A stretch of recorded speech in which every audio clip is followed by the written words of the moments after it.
Hola, buenos días a todos. Primero que nada, darle las gracias a la Sociedad de Ortopedia de este país. Muy agradecido por la invitación. Comentarles que es la primera vez que estoy aquí y lo poquito que llevo conociendo, muy bonito su país. Igual sepan que en México tienen su casa y un amigo ahí presente. Vamos a hablar un poquito de lo que es las actividades del ligamento deltoideo, que muchas veces se nos olvida. Todo el mundo nos enfocamos a los esguinces laterales, ¿no?, por su frecuencia, pero este ligamento tiene una importancia fundamental en nuestra práctica médica. Recordar nomás un poquito, sabemos que la articulación del tobillo es una articulación muy compleja, no nomás es la tibia, el peroné y el astrágalo, se compone de diferentes estructuras que pues, hacen que su movimiento sea único y por lo tanto incluso lo llegan a catalogar como una articulación reina.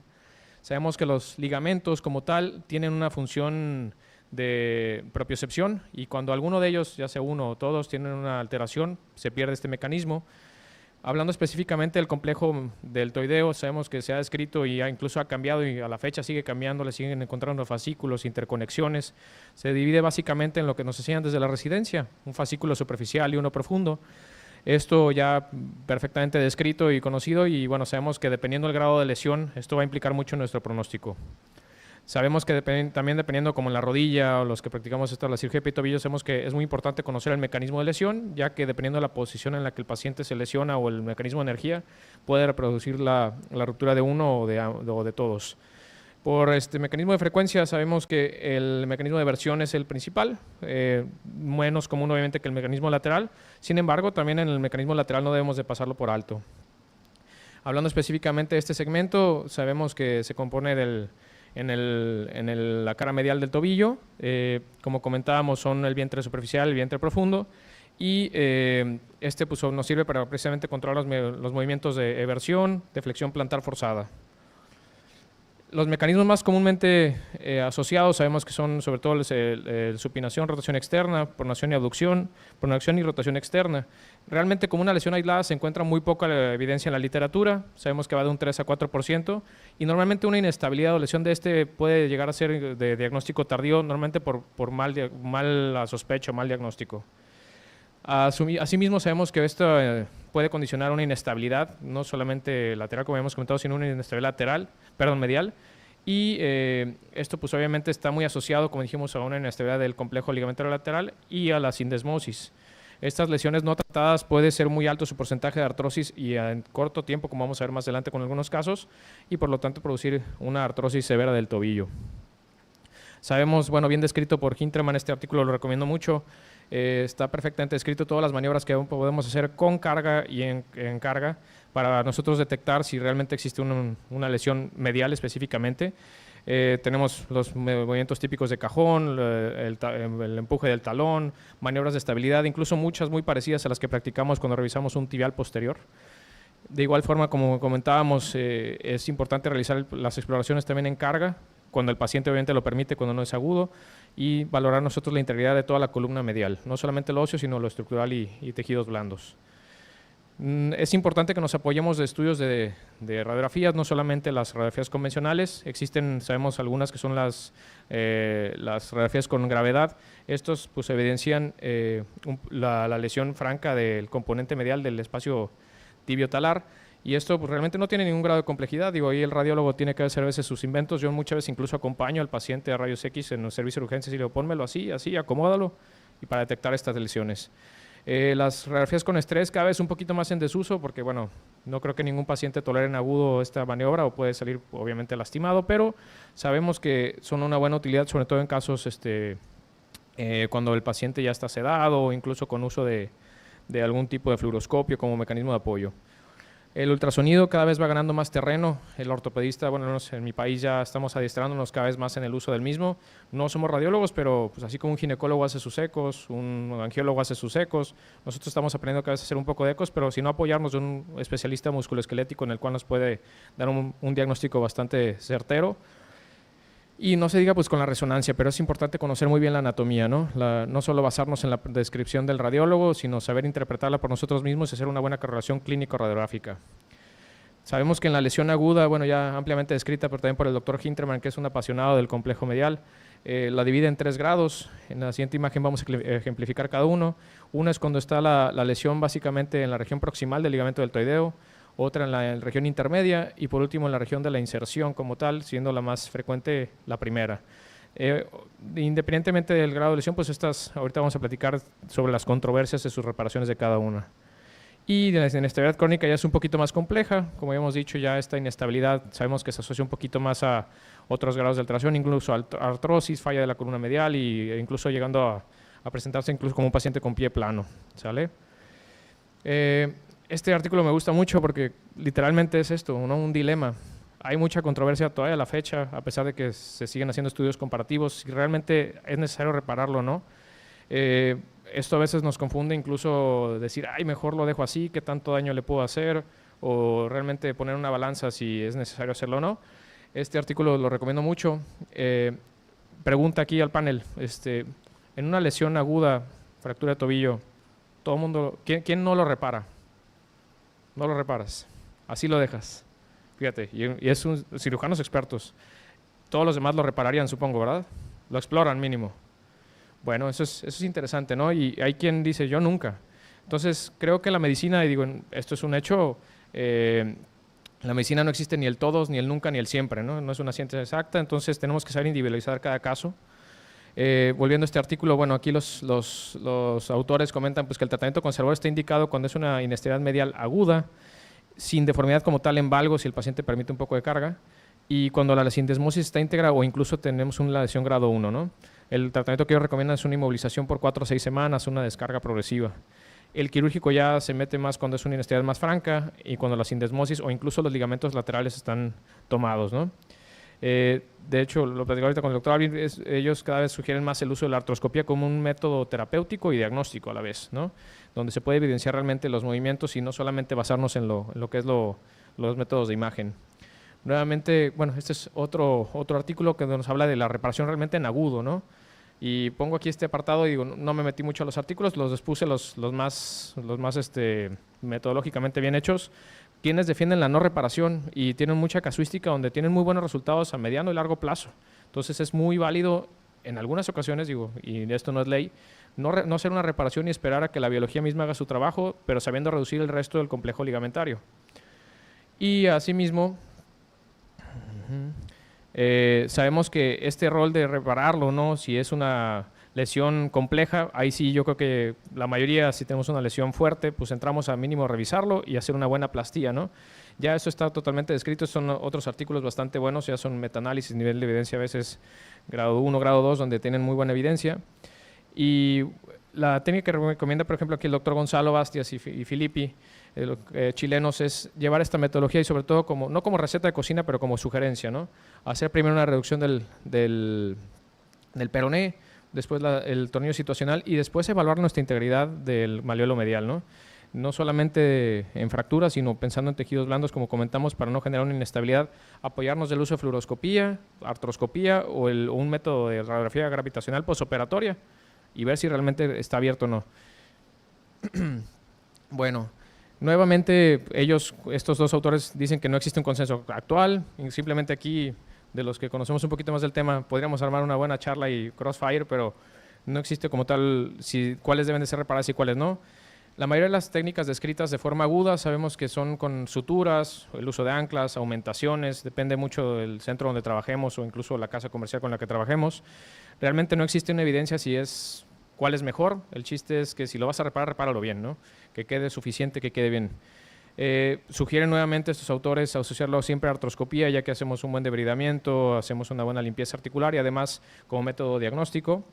Y bueno, ellos comentan que las indicaciones reales para repararlo dice que es cuando hay una laxitud o lesión cápsula ligamentaria franca. Realmente no nos tenemos que esperar a que esté totalmente despedazado. Una inestabilidad multidireccional, que es cuando ya está comprometido todo el anillo, como comentábamos en este.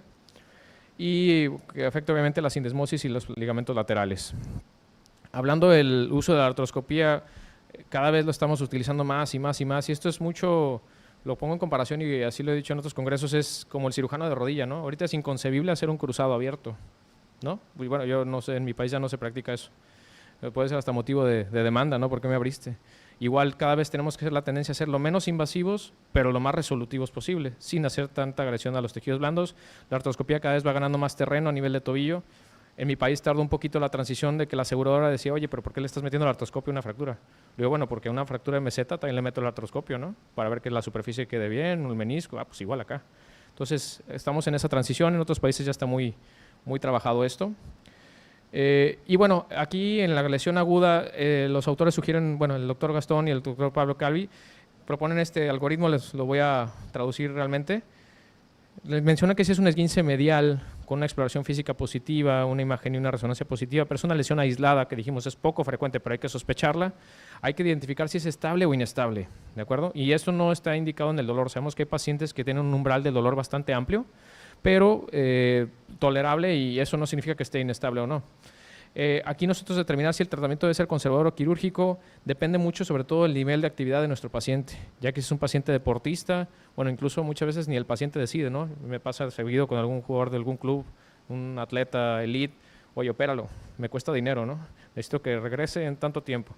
En cambio, si tenemos un paciente más sedentario, no activo, pues podemos valorar el tratamiento conservador, que como comentábamos ahorita más adelante es en base a inmovilización y descarga progresiva.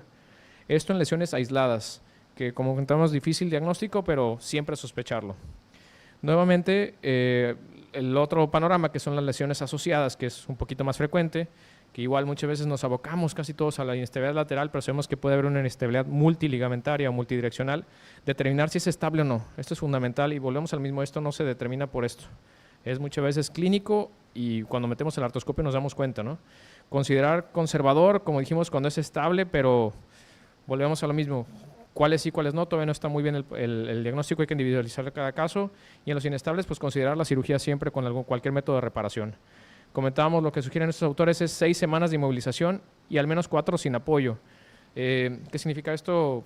Ahora sí que una bota de aparato circular para inmovilizar por completo, ¿no? No es el típico tratamiento que ponemos una bota Walker y vete caminando, ¿no? Si requieren, esto es un periodo de inmovilización importante. En cuanto a las lesiones crónicas, que es normalmente lo que ya nos llega a un centro o un subespecialista en pie y tobillo, es, no, doctor, ya llevo 3, 4 esguinces, ya me duele, mi primer paso me duele, el último paso en mi día me duele, ¿qué está pasando? Incluso muchas veces nos confundimos o sospechamos hasta lesiones condrales, y pues no, puede ser básicamente edema óseo o una disrupción ya más cápsulo ligamentaria completamente del complejo medial. ¿Qué está descrito? Bueno, sabemos que existen diferentes métodos de reparación y estas sí deben de ser quirúrgicas. Aquí un manejo conservador, pues básicamente lo que falló fue eso, manejos conservadores que están cayendo en esto, ¿no? Normalmente, bueno, existen técnicas ya descritas donde ya sabemos que el peroneo corto ya lo tenemos que dejar en paz, idealmente dejarlo ahí, es un estabilizador dinámico lateral del tobillo, entonces procurar no tomarlo, ¿de acuerdo? Si vamos a hacer alguna plastilla con autoinjerto, pues mejor tomar la pata de ganso, como se hace en la rodilla o alguna otra estructura, pero ya dejar el peroneo corto. Otras técnicas con reparación de suturas, tratando de hacer las suturas lo más anatómicamente posible, bien descritas, pero lo que actualmente estamos utilizando, ahorita vamos a comentar, son métodos de estabilización un poquito menos rígidos y un poquito más dinámicos. En cuanto a lo que se habla del ligamento deltoideo, básicamente en lo que es el pie plano, que aquí nos podríamos echar otra hora de esto, pero sabemos que también es una situación importante en esta patología. Sabemos que el pie plano ya cambió la nomenclatura, ya no es pie plano adquirido del adulto, ya se da deformidad colapsante progresiva del pie. Hace poco, recientemente me enteré por qué hicieron el cambio, y sobre todo por cuestiones de aseguradoras, porque decían que esto era algo congénito, no sé si aquí le suceda. Entonces algunas aseguradoras decían, el pie plano es congénito, y no lo querían catalogar así. Entonces, muy inteligentes los americanos dijeron, pues le cambiamos algo que es progresivo. Y como puede suceder, ¿no? Sabemos que hay pacientes que desde pequeños tienen el pie plano y otros lo van desarrollando, ¿no? Entonces, aquí básicamente el ligamento deltoideo también participa de forma importante. Sabemos el spring, que es parte del complejo ligamentario medial. La clasificación ha cambiado, y bueno, lo que sugieren este grupo de expertos, que si vemos son decimos en mi país, puro nombre pesado, ¿no? Puro hombre que ha publicado N cantidad de artículos, es que cuando una reparación de un pie plano no es suficiente, incluso no logramos una buena reducción de la inestabilidad lateral, de la columna lateral, siempre hay que pensar en reparar el deltoides, tanto superficial y profundo, con sistemas de aumentación, suturas o lo que sea, ¿no? Y bueno, se deben considerar como una alternativa en su conservación. Entonces, una inestabilidad medial puede condicionar un pie plano, no como tal, pero sí a una disrupción y una disfunción del mismo, ¿no? Les voy a mostrar unos casos brevemente, son diferentes, tratando de abarcar cada tipo de situaciones. Este es el caso curiosamente es la hija de un amigo mío. 18 años, tenista a un nivel amateur semi-pro, pero una chica que tuvo un esguince, fue a urgencias, no pasa nada, ¿no? No traes nada. Ya que nos acercamos un poquito más, vemos que existe una avulsión, ¿no? Esto nos hace sospechar mínimo de una lesión ligamentaria insercional, como comentábamos, que es la más frecuente, como la comentaba Hinterman. Tomamos una resonancia y evidentemente vemos una lesión a nivel del fascículo superficial e inflamación, lo que nos sospecha obviamente de una inestabilidad aguda. Aquí estamos hablando de una paciente joven que practica un deporte bueno, de alta exigencia, le llaman los americanos de stop and go, cambios brusquísimos de dirección. Entonces, ella requiere una estabilidad importante, ¿no? Entonces, independientemente de la edad, sobre todo su función, pues decidimos hacer un tratamiento quirúrgico. Como le comentaba yo, siempre meto el artroscopio. Al hacer una exploración, sobre todo en la axila medial, vemos que básicamente está abierto el espacio, ¿sí? Observamos, aquí hago una maniobra de squeeze test, donde, bueno, básicamente vemos que hay un tejido que protruye y además, al hacer las maniobras de estrés, pues no está roto francamente, digo, que se luxe, pero está inestable y la paciente se siente inestable, le duele. Por lo tanto, lo que amerita es una reparación. Aquí hago una reparación directa. Hablábamos de la colocación de las anclas, siempre buscar el sitio de la lesión como el footprint, por así decirlo, como cuando se repara el hombro, el mango, y hacer una reparación bajo visión directa. En este tipo de casos, por ejemplo, pongo dos arpones con suturas y sobre todo lo que busco es, posterior a la reparación, buscar la estabilidad y no dejar rigidez. Esto también pasa y lo vamos a hablar ahorita que hablemos del complejo lateral. Estabilidad no significa rigidez. A veces queremos que el pie no se mueva nada. Siempre revisar nuestro tracking, ver que nada se pince, nada se atore. Como sugerencia es hacer la artroscopía antes, durante y después. Sale ver que nada quede interpuesto.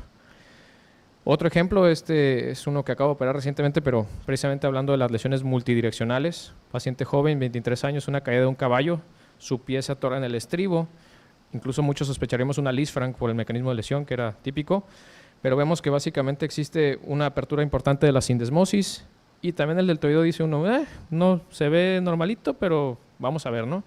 ¿Qué pasa a este paciente? Pues al momento de revisarlo, bueno, vemos que tiene demasiado edema, equimosis muy aparatosa. Hacemos nuestras maniobras de estabilidad sindesmal, donde vemos que básicamente pistonea ese peroné y bueno, también tenemos un cajoncito interesante y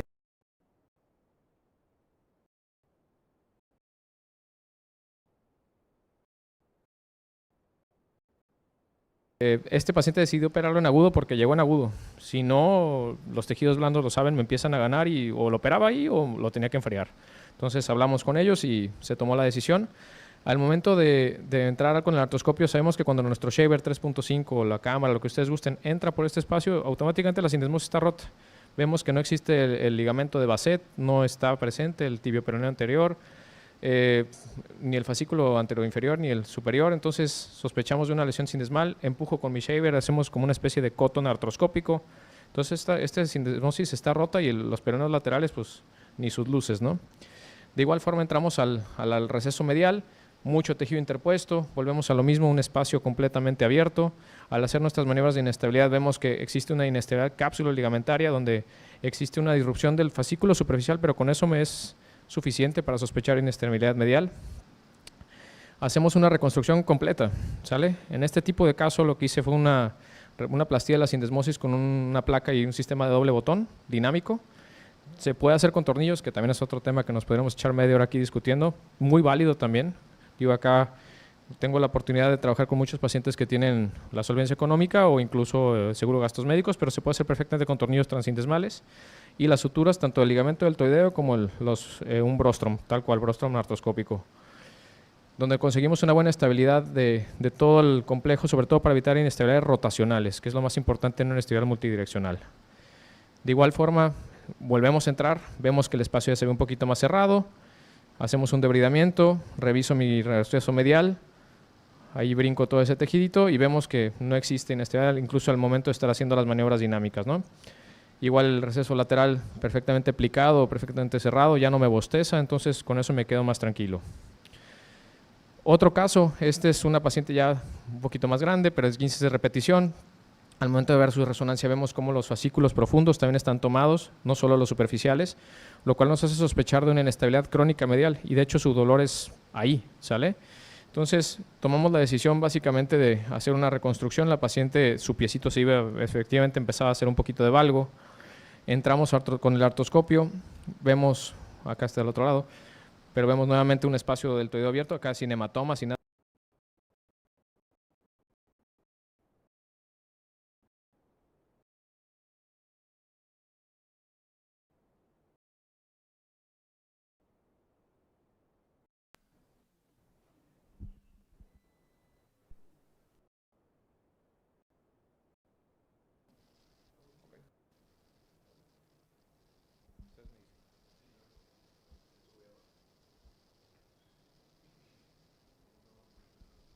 Acá ya salió. Acá también. El micrófono, ya está. Entonces, perdón, comentábamos que aquí ya al ser una inestabilidad crónica, la calidad del tejido es diferente, no, lo vemos un poquito incluso hasta más friable. Aquí en este tipo de pacientes prefiero hacer yo una reconstrucción con X, no tengo ningún conflicto de intereses, con algún sistema de sujeción obviamente más rígido, con los tapes, unas supersuturas, en las cuales nosotros simulamos el trayecto de este ligamento y hacemos una reconstrucción del deltoideo, ¿sale?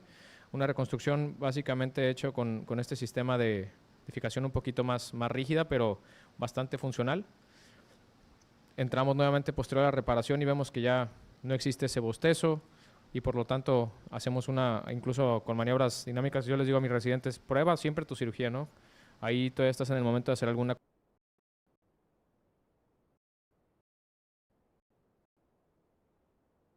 que ya hay un compromiso, ahora sí de todo, superficial, profundo, incluso un poquito de edema perióstico, edema óseo, lo cual nos condiciona que existe una inestabilidad mucho más franca.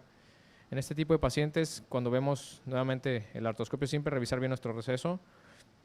Sabemos que este complejo puede estar básicamente lastimado. Perdón, esta es la misma, me regresé. Parece que es la misma imagen.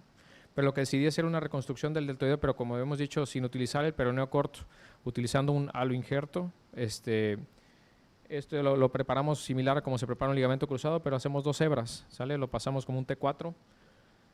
Una de estas, al momento de pasarlo por una fijación transindesmal y fijado por un botón en la cortical de la tibia, hacemos una plastilla y la colocación de nuestros sistemas de anclajes como tornillos de interferencia para reconstruir. Esta es una reconstrucción. Normalmente este tipo de técnica no la hago tanto en agudo, en este paciente sí lo hicimos. Lo utilizo también incluso como para cirugía de revisión, ya que es un poquito más agresiva, sabemos que estamos utilizando injertos e incluso produce un poquito más de estabilidad, pero también rigidez. Entonces, de preferencia, digo, no utilizarlo más que en casos crónicos de revisión. ¿Sale? Y posteriormente continuamos con nuestra fijación con tornillos de interferencia para darle una buena estabilidad. Y así es como luce. Es importante nosotros hacer las buenas perforaciones. Sabemos que el tibio calcáneo va hacia el sustentáculum tali, como podemos ver aquí, son anclajes que no se ven en el momento de la radiografía. La pastilla debe de quedar anterior, eso es importante, nuestra fijación debe hacerse de posterior hacia anterior. Y el otro justamente en el footprint sin atacar el cartílago del astrágalo. Y bueno, como conclusiones, la inestabilidad medial es aislada, es poco frecuente, pero volvemos a lo mismo, hay que sospecharla. Ante un paciente que presente dolor ahí, sabemos que no todo es tendinitis del tibial posterior, no todo es pie plano, también existe esta inestabilidad. Es poco frecuente, pero sospecharla. Y obviamente descartar lesiones asociadas. Si tenemos una inestabilidad medial, también siempre pensar en que tiene algo en la sindesmosis o incluso en los complejos laterales. Seleccionar la técnica adecuada, pero en base a esto tener un buen diagnóstico primario. Siempre solicitar un ultrasonido dinámico, ahorita vamos a hablar de las ventajas de uno y otro, una resonancia, radiografías en gravedad, en carga, solicitar los estudios necesarios para descartar o corroborar esta patología. De preferencia siempre asociar una limpieza articular. La realidad es que esto ayuda mucho, incluso permite hacer un mejor debridamiento, no dejar coágulo adentro, diferentes cosas que nos pueden ayudar a dejar un tobillo más limpio. Aunque no hay un consenso, sabemos que los mejores resultados en los casos de ruptura completa pues, son los que son resueltos de forma quirúrgica, y esto con el afán de garantizar una movilización más temprana. ¿De acuerdo? Nuevamente le doy las gracias aquí a los doctores por haberme invitado. Comentarles que estoy muy agradecido por esta invitación. Para mí es un honor y un orgullo estar aquí con ustedes.